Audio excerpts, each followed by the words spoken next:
मध्य प्रदेश में कभी कांग्रेस के पास 5 बड़े नेता और उनके समर्थकों के अपने बड़े गुट हुआ करते थे। इनमें दिग्विजय सिंह, ज्योतिरादित्य सिंधिया, कमलनाथ, सुरेश पचौरी और अजय सिंह यानी राहुल भैया का नाम शामिल है। लेकिन वक्त के साथ सिंधिया बेवफा हो गए। ताजा घटना में सुरेश पचौरी अपने समर्थकों के साथ कमल वालों के साथ हो लिए। इधर कमलनाथ पाइपलाइन में बताए जा रहे हैं या कहीं की जाती रहे तो भी गलत नहीं होगा। बचे दिग्विजय और अजय सिंह, अगर इनकी भी रवानगी कांग्रेस से हो गई तो समझिए कि कांग्रेस से एक पीढ़ी का सुपड़ा साफ हो जाएगा। ये बात सही है कि कमान अब अगली पीढ़ी के नेता जीतू पटवारी के हाथ आ चुकी है, लेकिन बड़े नेताओं का जाना पार्टी के पैरों तले जो जमीन खींचती है वो बड़ी बड़ी पार्टियों को धराशायी कर सकता है।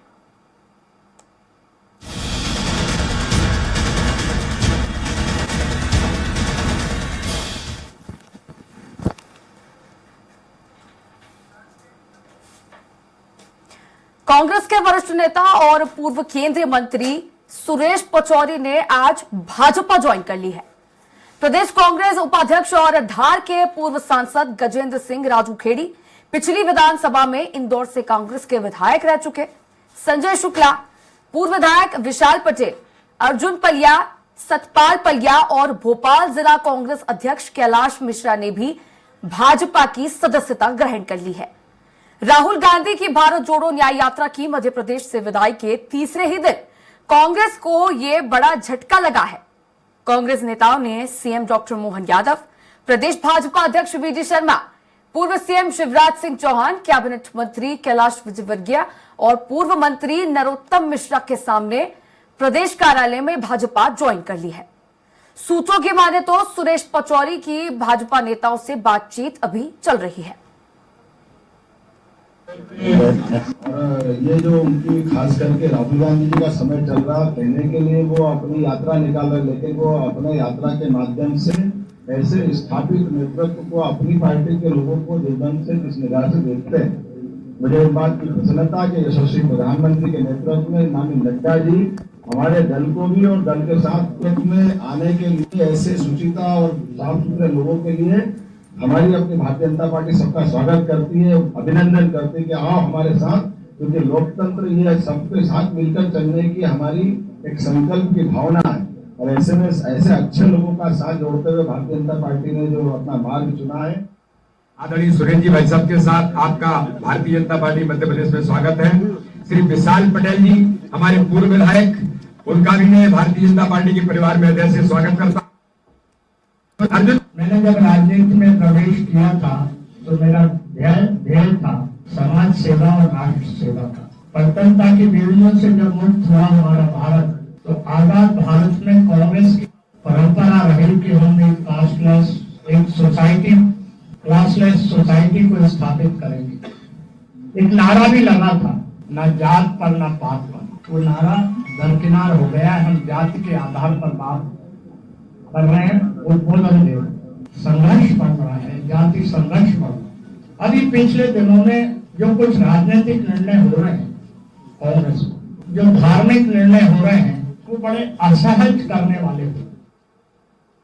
उसका जब निमंत्रण राहुल गांधी जी के पास आया, कांग्रेस पार्टी के पास आया, तो उन्होंने उस निमंत्रण को कहीं ना कहीं उसको ठुकरा दिया। इसी से कहीं ना कहीं मन बहुत दुखी हुआ है और मन बहुत ही विलंबित हुआ है। उसी के कारण हमने कांग्रेस पार्टी छोड़ दी और आज हम सुरेश पचौरी जी के साथ में, जो हमारे वर्षों से नेता है, और उन्होंने आज बीजेपी ज्वाइन की है, उनके साथ में मैंने भी बीजेपी ज्वाइन की है। कोई पद को लेकर बातचीत हुई है? नहीं, हम विभिन्न पद रहे हैं प्रदेश लेवल पर, जिला लेवल पर, कांग्रेस में, भारतीय जनता पार्टी में कोई बातचीत? पद की कोई लालसा नहीं है, सिर्फ जनता की सेवा करना ही हमारा उद्देश्य है। और फिर सबसे बड़ी बात तो एक है यार, हम हिंदू हैं, हम ब्राह्मण हैं। भगवान राम की आलोचना करने वालों को हम नहीं बख्शते और हम सहन नहीं कर पाएंगे। यहाँ कोई बातचीत हुई है कि कोई पद वगैरह दिया जाए? नहीं, हमारी कोई शर्त नहीं है। हमारी सिर्फ एक ही शर्त है कि हम क्षेत्र के विकास के काम के लिए और जो मजदूर किसान भाइयों की समस्याओं के लिए नैतिकता के आधार पर जरूरी लड़ाई जो लड़ेंगे उसमें हमारी क्षेत्र की मदद की जाएगी, ऐसा हमसे आश्वासन दिया है। कांग्रेस की नीतियों को पसंद नहीं कर पा रहा था बहुत काफी समय से, क्योंकि कांग्रेस जो कहती वो करती नहीं है। युवाओं के साथ जो छल और कपट का काम जो कांग्रेस कर रही है, हम जानते हैं किस तरीके से हमारे साथ कांग्रेस ने एक खेल खेला है। पर मैं उसके बाद भी राजनीति छोड़ के अपनी खेती किसानी में लग गया था। पर जिस दिन से राम मंदिर का न्योता ठुकराया है उस दिन से आज तक मैं आहत था, और मैं सीधा खेत से उठ के किसानी बंद करके वर्तमान में मैं भारतीय जनता पार्टी का सदस्य बन गया हूं, क्योंकि जो राम का नहीं वो किसी काम का नहीं, और वो हमारे भी किसी काम का नहीं। और जय जय श्री राम। अब इसी पर ज्यादा चर्चा करने के लिए मेरे साथ सहयोगी कुमार संदीप लाइव जुड़ चुके हैं। कुमार संदीप, हाल ही में अभी घटना सामने आई है, कांग्रेस के दिग्गज नेता सुरेश पचौरी बीजेपी में शामिल हो चुके हैं। लगातार कई कांग्रेस नेता बीजेपी में शामिल हो रहे हैं, लोकसभा चुनाव भी नजदीक है, क्या कुछ मायने इसके निकाले जा सकते हैं? जी बिल्कुल, देखिए लगातार जो कांग्रेस के नेता है उनका बीजेपी ज्वाइन करने का सिलसिला जारी है, और आज भी एक सीनियर मोस्ट जो रहे हैं प्रदेश कांग्रेस के अध्यक्ष रहे हैं, केंद्र की सरकारों में मंत्री रहे हैं, यूथ कांग्रेस के अध्यक्ष रहे हैं, साथ ही साथ 2 बार केंद्रीय मंत्री के अलावा अलग अलग जो राज्यसभा सांसद के तौर पर उन्होंने काम किया है, कई संसदीय समिति में रहे हैं। ऐसा नाम सुरेश पचौरी, आज उन्होंने बीजेपी ज्वाइन की। इसके अलावा धार से सांसद पूर्व सांसद जो है गजेंद्र सिंह राजू खेड़ी, वो भी उनके साथ बीजेपी में शामिल हुए। संजय शुक्ला जो कि एक बड़ा नाम है, पूर्व विधायक है कांग्रेस के, कमलनाथ सरकार जब थी तब संजय शुक्ला विधायक चुनकर आए थे, और उन्हें कैलाश विजयवर्गीय के बराबर कद का नेता इंदौर का माना जाता था। इसके अलावा अगर बात की जाए तो पिपरिया का जो होशंगाबाद का बेल्ट है, वहां से भी अर्जुन पलिया और सतीश पलिया जैसे जो चेहरे हैं वो भी आज कांग्रेस छोड़कर बीजेपी में शामिल हुए हैं। कहीं ना कहीं जो इसके पीछे की वजह देखी जा रही है तिशा, इसमें यही निकल कर आ रहा है कि जो राम का नहीं वो किसी काम का नहीं। आज इसी नारे के साथ ये सभी जो पूर्व सांसद हैं, पूर्व मंत्री हैं, पूर्व केंद्रीय मंत्री हैं, वो सभी बीजेपी में शामिल हुए हैं।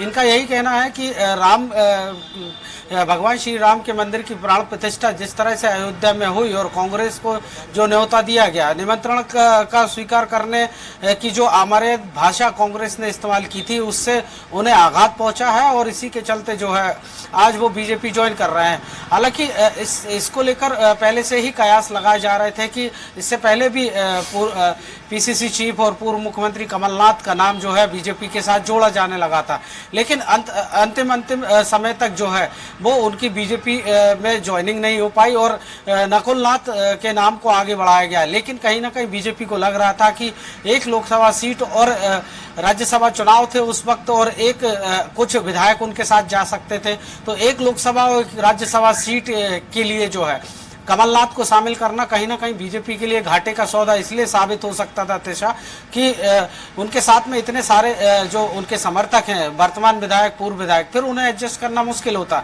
इसी तरह से जो है अब अभी भी सिलसिला जारी है। हालांकि जो सुरेश पचौरी हैं उनके साथ में इस तरह की कोई भी समस्या नहीं दिखाई देती। हालांकि इतना बड़ा नाम होते हुए भी वो बीजेपी के हाथों लोकसभा चुनाव भी हारे हैं और विधानसभा चुनाव भी हारे हैं। सुरेंद्र पटवा जो कि पूर्व मुख्यमंत्री सुंदरलाल पटवा के भतीजे हैं, उन्होंने 2 बार भोजपुर लोकसभा क्षेत्र से हराया है। लगातार कांग्रेस ने उन्हें टिकट दिया और विधानसभा चुनाव भी हारे। तो कहीं ना कहीं जो राजनीतिक रसूख है उसके चलते भी उन्हें लगातार जो है हाशिए पर ढकेल दिया गया था कांग्रेस नेतृत्व की तरफ से। और अब चूंकि पीढ़ी परिवर्तन कांग्रेस में भी हो चुका है, जीतू पटवारी और उमंग सिंघार के हाथों में कमान आ चुकी है, तो ऐसे में अब उन्हें अपना कांग्रेस में कहीं कोई अस्तित्व भी दिखाई नहीं दे रहा है तिशा, और इसी की वानगी है कि आज उन्होंने बीजेपी ज्वाइन कर ली है। तिशा जी बिल्कुल संदीप, भले ही पीढ़ी परिवर्तन पार्टी में हो चुका है, लेकिन फिर भी अभी देखा जाए तो टिकट बंटवारा भी नहीं हुआ है और अभी से यही हाल है। तो फिर भी लोकसभा चुनाव से पहले अगर देखा जाए तो ये कहीं ना कहीं कांग्रेस के लिए बहुत बड़ा नुकसान है कि सुरेश पचौरी अपने समर्थकों के गुट के साथ बीजेपी में शामिल हो जाते हैं। तो ठीक लोकसभा चुनाव से पहले क्या लगता है पार्टी को इसका क्या प्रभाव पड़ेगा, कितना नुकसान पार्टी को हो सकता है? जी बिल्कुल, देखिए अगर सुरेश पचौरी की बात की जाए तो उनके साथ में कई चेहरे भी शामिल हुए हैं। सीधे तौर पर अगर बात की जाए तो जो पूर्व विधायक हैं सतीश पलिया, अर्जुन पलिया या फिर विशाल पटेल के साथ ही जो कांग्रेस के भोपाल के जिला अध्यक्ष हैं कैलाश मिश्रा का शामिल होना और इसके अलावा संजय शुक्ला इंदौर का शामिल होना, ये सीधे तौर पर उनके साथ शामिल हुए हैं, लेकिन उनके समर्थक प्रदेश में मौजूद है। उनकी मौजूदगी है और इसी के चलते जो है कहीं ना कहीं लोकसभा चुनाव में कांग्रेस को थोड़ा बहुत ही सही, लेकिन कहीं ना कहीं जो नुकसान है वो पहुंचता हुआ दिखाई दे रहा है। चूंकि लोकसभा चुनाव सर पर हैं और अभी ऐसे में सीनियर मोस्ट व्यक्ति का कांग्रेस छोड़ बीजेपी ज्वाइन करना कहीं ना कहीं जो कांग्रेस की लीडरशिप है उसके लिए भी जो नैतिक रूप से भी सही नहीं है। और जो जोश भरने की बात राहुल गांधी अपनी न्याय यात्रा में कर रहे थे कि हम डरने वाले नहीं हैं, या जिस तरह से युवाओं में जोश भरने लोग किसान, व्यापारी, महिलाओं या ओबीसी, एसटी, एससी की बात जो राहुल गांधी कर रहे थे उसको भी झटका लगता हुआ दिखाई दे रहा है। साफ तौर पर सुरेश पचौरी ने आज एक और अहम मुद्दे पर तिशा कहा है कि पहले कांग्रेस का नारा हुआ करता था ना जात पर ना पात पर मोहर लगेगी हाथ पर, लेकिन कांग्रेस इसको भूल चुकी है। अब जातिवाद की राजनीति की तरफ कांग्रेस बढ़ रही है, तो कहीं ना कहीं जो दूसरे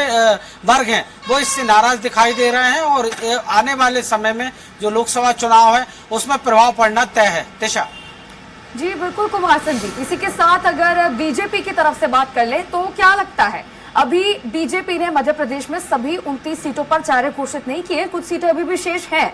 सुरेश पचौरी और उनके समर्थकों से क्या फर्क बीजेपी पर पड़ता नजर आ सकता है? क्या बीजेपी पैराशूट नेताओं पर भरोसा कर सकती है चुनाव से पहले? जी बिल्कुल, देखिए बीजेपी की अगर बात की जाए तो ऐसा कोई भी कमिटमेंट जो है बीजेपी नेतृत्व की तरफ से सुरेश पचौरी को नहीं किया गया है कि उनका भविष्य क्या होगा बीजेपी में, ये अभी तय नहीं है। लेकिन कहीं ना कहीं जिस तरह से अब 72 साल की उम्र जो है सुरेश पचौरी पूरी कर चुके हैं, 52 साल का उनका कांग्रेस का कैरियर रहा है, तो इतनी जल्दी बीजेपी नेतृत्व का उन पर भरोसा करना कहीं ना कहीं जो है कहना जल्दबाजी होगी। तिशा, उनका रोल प्ले क्या होगा बीजेपी में, उनके समर्थकों का रोल क्या होगा, ये अभी कहा नहीं जा सकता। कुल मिलाकर अगर उनका ठीक है, शुक्रिया कुमार संदीप आपका जुड़ने के लिए और जानकारी साझा करने के लिए।